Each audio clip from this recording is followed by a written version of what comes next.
అందరికీ వందనములు. ప్రేమైన దేవుని బిడ్డలారా, ఉదయ కాల సమయంలో పడకల మించి లేకుండా ప్రభు యొక్క కృపావర్తలు విన్నారండి. ఈరోజు మరి 12వ తారీఖు ప్రభు యొక్క పునరుద్ధాన దినం, ఆదివారము, మే నెల 2024 సంవత్సరం. ఈరోజు మనం వింటున్న కృపావార్త ఏంటంటే కీర్తన గ్రంథం 149వ అధ్యాయము 4వ వచనంలో ఒక మాట రాయబడుతూ వచ్చింది. యెహోవా తన ప్రజల యందు ప్రీతి గలవాడు, ఆయన దీనులను రక్షణతో అలంకరించును. కాబట్టి ఈరోజు మనకి ఇవ్వబడినటువంటి కృపావార్త ఏంటంటే, ప్రియులారా, దేవుని యొక్క వాక్యం మనకు చెప్పబడిన మాట ఏంటంటే ఆయన మనల్ని రక్షణతో అలంకరించును. ఇక్కడ ఒక మాట, ఇక్కడ మనం చూసే మాట ఏంటంటే యెహోవా తన ప్రజలందు ప్రీతి గలవాడు. ప్రభు ఎలాంటి వాడు అంటే మన యందు ప్రీతి కలిగిన వాడు. ప్రీతి అంటే అర్థం ఏంటంటే బైబిల్లో రాయబడిన మాట ఆనందించుట. ఏమాట? ఆనందించుట. కాబట్టి దేవుడు ఎలాంటి వాడు అంటే మన యందు ఆనందించేవాడు ఉంటున్నాడు. ప్రభు ఎలాంటి వాడు అంటే మన యందు ఆనందించేవాడు ఉంటున్నాడు. కాబట్టి ఎవరిని బట్టి ప్రభు ఆనందిస్తున్నాడు అని అంటే, ఎటువంటి మనుషుని బట్టి ప్రభు ఆనందిస్తున్నాడు? బైబిల్లో కొందరు వ్యక్తులను బట్టి ప్రభు ఆనందించిన వాడుకుంటాడు. ఎవరా వ్యక్తులు అంటే కొందరు వ్యక్తుల పట్ల ప్రీతి కలిగిన వాడుకుంటాడు. ఎవరా వ్యక్తులు అంటే ఒకటే మనం చూస్తున్నారండి. దేవుని యొక్క వాక్యాన్ని చూస్తున్నట్టయితే, దేవుని యొక్క మాటను చూస్తున్నట్టయితే మొట్టమొదటిగా మనం చూస్తున్నమాట ఆది కాండం 4వ అధ్యాయం. మొదటి వ్యక్తిని మనం చూద్దాం. ఆది కాండం 4వ అధ్యాయం 4వ వచనం. ఆది కాండము 4వ అధ్యాయము 4వ వచనం. దేవునికి ప్రియమైన వాడు ఎవరు? దేవుని యొక్క ఏం చేయమంటారు? ప్రీతి గలవాడు. ఎవరి యందు దేవుడు ప్రీతి కలిగి ఉన్నాడు, ఆ ప్రీతి కలిగిన వ్యక్తులు ఎవరంటే, అంటే దేవుడు ఎవరిని బట్టి ఆనందిస్తాడు, ఆనందింపజేసే వ్యక్తులు, దేవుని ఆనందింపజేసే వ్యక్తులు ఎవరంటే, దేవునికి ప్రీతికరమైన వ్యక్తులు ఎవరంటే, మొదటి వ్యక్తి ఆది కాండం 4వ అధ్యాయం 4వ వచనంలో హేబేలు కూడా తన మందలో తొలిచూలు పుట్టిన వాటిలో క్రొవ్విన వాటిని కొన్ని తెచ్చెను. యెహోవా హేబేలు అతని అర్పణను లక్ష్య పెట్టెను. కానీ మొదటి వ్యక్తి ఎవరంటే హేబేలు యొక్క జీవితాన్ని ఇక్కడ మనం అర్థం చేసుకున్నట్టయితే, అతడు దేవునికి ప్రియమైన వాడు, ప్రీతి కలిగిన వాడు. ఒక మాట చెప్పాలంటే ఆనందాన్ని ఇచ్చేటటువంటి వాడు. హేబేలు యొక్క జీవితంలో ప్రీతి కలిగిన వాడు కాబట్టే హేబేలు అర్పించిన అర్పణ దేవుని దృష్టిలో అంగీకరించబడింది. హేబేలు యొక్క జీవితం ఎలాంటిదంటే దేవునికి ఎంతో ఆనందాన్ని ఇచ్చేవాడు ఉంటాడు. ఈరోజు మన జీవితాలు ఎలా ఉండాలంటే హేబేలులాగా ప్రభువుకి ప్రీతికరమైనదిగా. హేబేలు ఒకే ఒక్క బలి అర్పించాడు. అది చరిత్రలో దేవుని కొరకై నియమించబడి దేవుని కొరకు చిరస్థాయిగా నిలబడిపోతూ వచ్చింది. అటువంటి బలులు మనం అర్పించేవారు ఉండాలి మన విరిగి నలిగిన హృదయంతో. హేబేలు మొట్టమొదటిగా దేవుడికి ప్రీతి గలవాడు కాబట్టి అతని అర్పణ దేవుడు అంగీకరించాడు. రెండో వ్యక్తి ఎవరంటే, అందుకే కయ్యూని త్రోసివేసింది. అతని అర్పణ, హేబేలు యొక్క అర్పణ అంగీకరించడం, కయ్యూని అర్పణ అంగీకరించబడడం కారణం ఏంటి? త్రోసివేసాడండి, అంగీకరించలేదని అర్థం. అంగీకరించలేదంటే కారణం ఏంటి? హేబేలు ప్రీతికరమైన వాడు, కయ్యూను కాదు. హేబేలు ప్రీతికరమైన వాడు కాబట్టి అతని అర్పణ అంగీకరించాడు. ఇది మొదటి మాట. రెండో వ్యక్తి దేవునికి ప్రీతికరమైన వారు ఎవరంటే రండి, ఆది కాండం 7వ అధ్యాయము 1వ వచనం. ఆది కాండం 7వ అధ్యాయం 1వ వచనం. యెహోవా ఈ తరము వారిలో నీవే నా ఎదుట నీతిమంతుడివై ఉండుట చూచితిని గనుక నీవును నీ ఇంటి వారును ఓడలో ప్రవేశించుడి. దేవుడు చెబుతున్నాడు. యెహోవా ఏమంటున్నాడు? ఈ తరము వారిలో, అంటే తండ్రి చెబుతున్నాడు, ఈ తరము వారిలో నీవే నా ఎదుట నీతిమంతుడివై ఉండుట చూచితిని. కాబట్టి ఎవరి గురించి చెబుతున్నాడు అంటే ఇక్కడ దేవుని యొక్క వాక్యం చూసినట్లయితే నోవాహు యొక్క జీవితం. నోవాహు ఎలాంటి వాడు అంటే ప్రభువుకి ప్రీతికరమైన వాడు కాబట్టి నోవాహును గురించి చెప్తున్నాడు. నోవాహును బట్టి దేవుడు ఆనందించేవాడు ఉంటాడు. జలప్రళయం వస్తుందని చెప్పినప్పుడు నోవాహు ఓడ కట్టుకోవడానికి ఇష్టపడ్డాడు, అశ్రద్ధ కలిగి లేడు, దేవుని మాట విన్నాడు. అందుకే ప్రభుకి ఎలాంటి వాడు అంటే ప్రీతికరమైన వాడు నోవాహు. ఒకటి, హేబేలు అర్పణ అర్పించాడు, దేవునికి ప్రీతికరమైన వాడుకుంటాడు. దేవుడు అతని ఎలా ప్రీతి గలవాడుకుంటాడు. రెండో వ్యక్తి ఎవరంటే నోవాహు యొక్క జీవితం ఎలాంటిదంటే దేవుడు చెప్పిన ప్రకారం ఓడగట్టాడు కాబట్టి దేవునికి ప్రీతి కలిగిన వాడుకుంటాడు. నోవాహు యొక్క జీవితంలో జలప్రళయం నుంచి తప్పించబడ్డాడంటే దేవునికి ప్రీతి కలిగిన వాడు, దేవుణ్ణి ఆనందింపజేశాడు కాబట్టి జలప్రళయం నుంచి తప్పించబడ్డాడు. మూడో వ్యక్తి ఎవరంటే రండి, ఆది కాండం 22వ అధ్యాయం. మూడో వ్యక్తి ఆది కాండం 22వ అధ్యాయము మనం చూస్తున్నటువంటి మాట, ఒక మాట రాయబడుతూ వచ్చింది. ఆది కాండం 22వ అధ్యాయం 12వ వచనం. అప్పుడు ఆయన, ఆ చిన్నవాని మీద చేయి వేయకము, అతన్నేమీ చేయకము, నీకొక్కడై ఉన్న నీ కుమారుడు నాకు వెనక్కి తెలియదు కనుక నీవు దేవునికి భయపడేవాడు అని ఇందువలన నాకు కనబడుచున్నదనను. కాబట్టి ఎవరితో మాట్లాడుతున్నాడు? అబ్రహాముతో. అబ్రహాం ఎవరంటే ప్రీతి కలిగిన వాడు, దేవునికి ప్రియమైన వాడు. ఇంకా చెప్పాలంటే ప్రీతి గలవాడు దేవునికి అబ్రహాము. దేవుణ్ణి ఆనందింపజేయగలవాడు.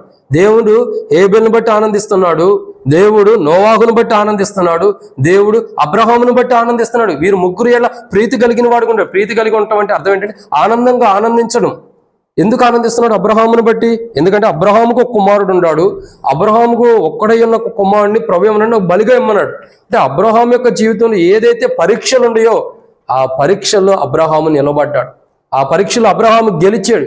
ఆ పరీక్షలో అబ్రహాము గెలవటం ద్వారా ఇక్కడ జరుగుతున్నటువంటి సన్నివేశం అంటే ప్రియులారా, అబ్రహాము ఆ పరీక్షల్లో గెలిచాడు కాబట్టి దేవునికి ప్రియమైన వాడిగా, ప్రీతికరమైన వాడు, అంటే దేవుని ఆనందింపజేసేవాడుగా ఉన్నాడు.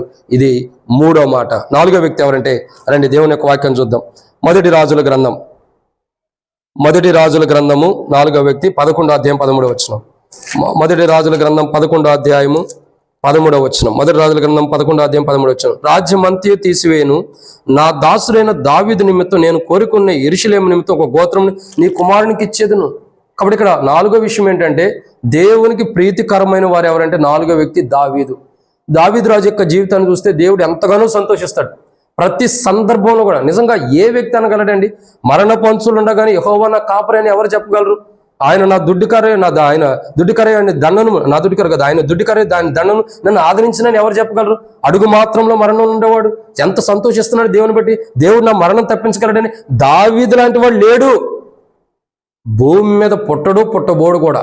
అది యేసు ప్రభువారు, పరిశుద్ధాత్ముడి తండ్రి దేవుడు, వాళ్ళు త్రియేకమైన వారు, వారితో సంబంధం కాదు. దావీదు లాంటి మనిషి మరి అన్నడు పుట్టలేడు. ఎందుకంటే అంత గొప్పవాడు దావీదు. దేవునికి ఎంతో ప్రియమైన వాడు, దేవునికి ఎంతో ప్రియుడిగా ఉంటూ వస్తున్నాడు. ప్రియమైన వాడుకు ఉంటున్నాడు, ప్రీతి కలిగిన వాడుకుంటున్నాడు. దావీదు పట్ల దేవుడు ఎంతగానో ఆనందించేవాడుగా ఉంటాడు, ఎంతో ప్రీతి కలిగిన వాడుకుంటాడు దావీదు పట్ల. ఎందుకంటే అందుకే దావీదు పట్ల ప్రీతి కలిగి ఉన్నాడు కాబట్టి యెరూషలేమును కాపాడుతున్నాడు దేవుడు. నా నిమిత్తం, నా దాసుడైన దావీదు నిమిత్తం ఈ పట్టణాన్ని కాపాడుతానంటున్నాడు. ప్రీతి కలిగిన వాడు దావీదు పట్ల దేవుడు కలిగి ఉన్నాడు. అంటే దావీదుని బట్టి దేవుడు ఆనందపడుతున్నాడు కాబట్టి దావీదుని బట్టి దేవుడు యెరూషలేమును కాపాడుతున్నాడు. 4వ వ్యక్తి దేవునికి ప్రీతి కలిగిన వాడు ఎవరంటే దావీదు. ఇక 5వ వ్యక్తి ఎవరంటే రండి చూద్దాం. యోబు గ్రంథం 1వ అధ్యాయం 8వ వచనం. అందుకు యెహోవా, నీవు నా సేవకుడైన యోబు సంగతి ఆలోచించితేవా? అతడు యథార్థవంతుడును న్యాయవంతుడినై దేవుని యందు భయభక్తులు కలిగి చెడుతనం విసర్జించేవాడు భూమి మీద అతని వంటి వాడు లేడు. కాబట్టి ఇక్కడ 5వ మాట ఏంటంటే ప్రియులారా, యోబు యొక్క జీవితాన్ని బట్టి దేవుడు యోబు పట్ల ప్రీతి కలిగిన వాడుగా ఉన్నాడు. యోబుని బట్టి ఆనందిస్తున్నాడు. ఎందుకంటే దేవుడే చెబుతున్నాడు, అతని వంటి వాడు లేడు భూమి మీద, అతని వంటి వాడు లేడు. అతని వంటి యథార్థవంతుడు, అతని వంటి న్యాయవంతుడు, దేవుని భయభక్తులు కలిగిన వాడు, చెడుతనాన్ని విసర్జించుకున్నవాడు భూమి మీద అతని వంటి వాడు లేడు. ఎంత ప్రీతి కలిగిన వాడు యోబు చూడండి. దేవునికి ఎంత ప్రీతి కలిగిన వాడు అంటే ఎంత దేవుని ఆనందింపజేస్తున్నాడు. ఈరోజు నా జీవితంలో మనం కూడా ప్రియమైన దేవుని బిడ్డారా, దేవునికి ప్రియమైనటువంటి వారు కానీ దేవునికి అతి ప్రియులు ఎవరంటే బైబిల్లో రాయబడిన మాట, ప్రీతి గలవారు ఎవరంటే దేవునికి 5 వ్యక్తులు ఉన్నారు. ప్రియమైన దేవుని బిడ్డారా, దేవునికి ప్రీతి కలిగిన వారు ఎవరంటే 5 వ్యక్తులు ఉన్నారు. వారిలో మొదటి వ్యక్తిని మనం చూసాము. మొదటి వ్యక్తి హేబేలు. రెండో వ్యక్తి ఎవరంటే మొదటి వ్యక్తి హేబేలు, రెండో వ్యక్తి ఎవరంటే నోవాహు, మూడో వ్యక్తి అబ్రహాము, 4వ వ్యక్తి దావీదు, 5వ వ్యక్తి యోబు. వీళ్ళందరూ కూడా దేవునికి ప్రీతికరమైన వారు. ప్రియమైన దేవుని బిడ్డలారా, ఉదయ కాల సమయంలో పడక మించి లేకుండానే ప్రభు యొక్క కృపావార్తను వింటున్న మన జీవితంలో మరొకసారి వింటున్నాము. దేవునికి ప్రీతికరమైన వారు ఎవరంటే మొట్టమొదటి వ్యక్తి హేబేలు. తన అర్పణ దేవుడు అంగీకరించాడు ప్రీతికరమైన వాడు కాబట్టి. రెండో వ్యక్తి ఎవరంటే ఇక్కడ చూస్తున్న నోవాహు యొక్క జీవితంలో దేవుని మాటిని ఓడను కట్టుకున్నాడు కాబట్టి దేవునికి ప్రీతికరమైన వాడు. మూడో వ్యక్తి ఎవరంటే అబ్రహాము, దేవుడు పెట్టిన పరీక్షలో నిలబడగలిగాడు.